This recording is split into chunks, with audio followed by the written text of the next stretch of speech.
3號強風信號，酷熱天氣警告，黃色工作暑熱警告現正生效。詳細天氣警告，香港天文台發出最新熱帶氣旋警報，3號強風信號現正生效。預料本港平均風速每小時41至62公里。在下午2時，颱風紅霞集結在香港之東南偏東約290公里，即在北緯21.4度、東經116.8度附近。預料向西北移動，時速約18公里，橫過南海東北部，大致移向廣東東部沿岸。過去數小時，紅霞穩定地橫過南海東北部並略為增強。隨着其強風區及外圍雨帶逐漸影響廣東沿岸地區，本港風力會逐步增強，狂風驟雨增多，海有大浪及湧浪。市民請盡快完成所有防風措施，遠離岸邊及停止水上活動。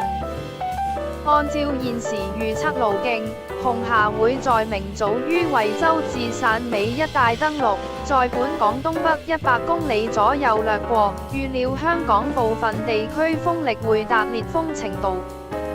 天文台會視乎紅霞的登陸地點與香港的距離、烈風區大小以及本地風力情況，評估是否需要在今晚9時至午夜12時之間改發更高熱帶氣旋警告信號。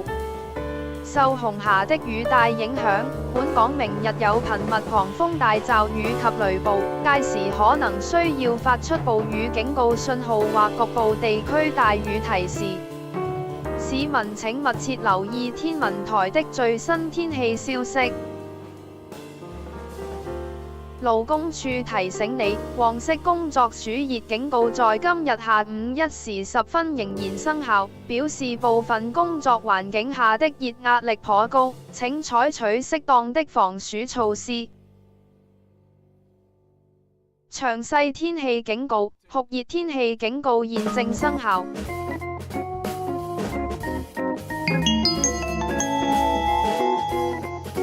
非官方預測，本台預測香港8號風球機會中至高，預計會在周日凌晨發出，並在早上維持。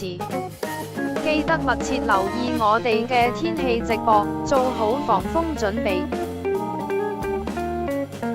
喜歡我們的天氣直播嗎？請記得讚好、訂閱同埋分享。